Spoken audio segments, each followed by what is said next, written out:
જય માતાજી, જય માં જહુ. કેમ છો બધા મિત્રો? મજામાં? આજે તમને જહુમાના દર્શન કરવા લઈ જઈશ. તમે વિડીયોના અંત સુધી બન્યા રહેજો. ચેનલને લાઈક ના કરી હોય તો લાઈક કરી દેજો અને સબસ્ક્રાઈબર કરી દેજો.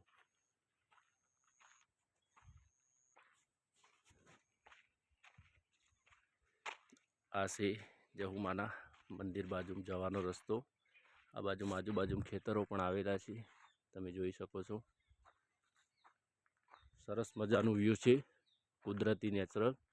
ત્યાં લીમડાના ઝાડ નીચે માં જહુમા બિરાજે છે. જહુમાનું મંદિર આવી ગયું. દેખો, દર્શન કરજો બધા મિત્રો.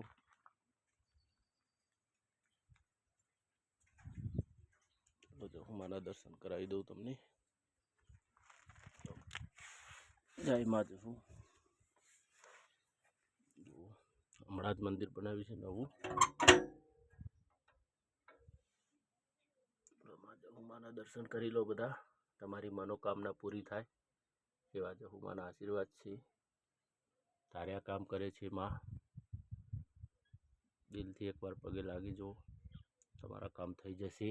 તમારા પહેલા કામ પણ પૂરા થશે. જય.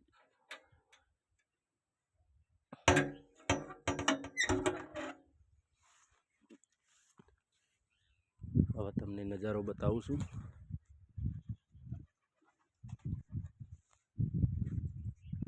જો લીમડાના ઝાડ નીચે માનું મંદિર છે. બહુ વર્ષો જૂનું મંદિર હતું. અહીંયા પહેલાં 5 ઈંટોનું મંદિર હતું. હમણાં જ ગઈ સાલ પ્રતિષ્ઠા કરવામાં આવી છે માતાજીની.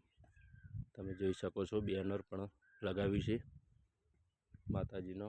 જહુ માતાજીનો ફોટો પ્રતિષ્ઠા રમેણ મહોત્સવ.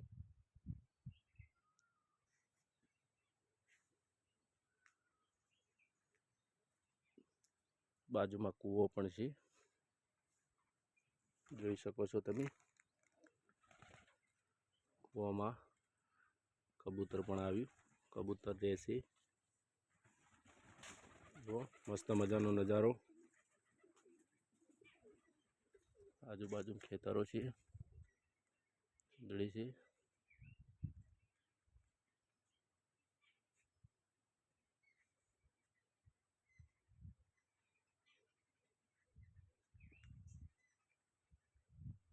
આજુબાજુમાં ખેતરો પણ છે, જુઓ.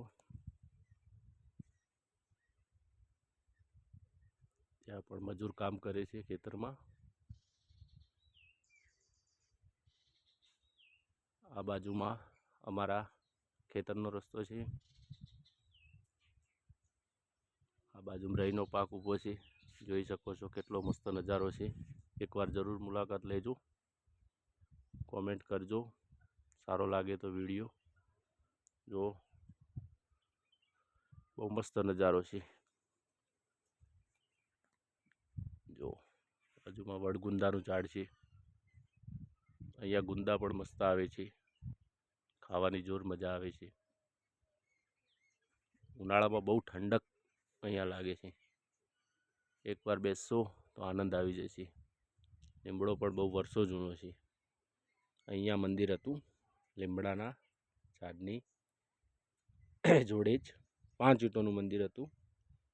માતાજીની રજા મળી પછી ત્યાં નવું મંદિર કર્યું, જોઈ શકો છો. લગભગ 9મા મહિનામાં પ્રાણ પ્રતિષ્ઠા હતી. 3 મહિના થયા નવું મંદિરને બનાવી.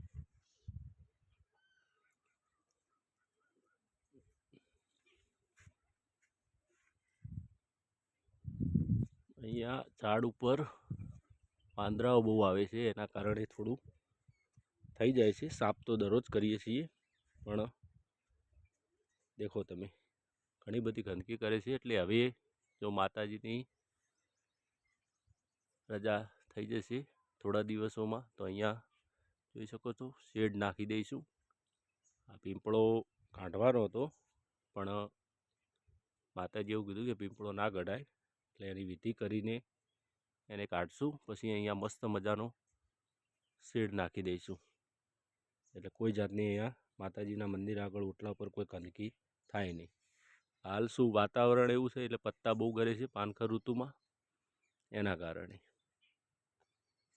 તો મિત્રો, વિડીયો ગમ્યો હોય તો લાઈક અને સબસ્ક્રાઈબ કરી દેજો અને એમાં જહુમાના દર્શન કરી લો. જય માતાજી.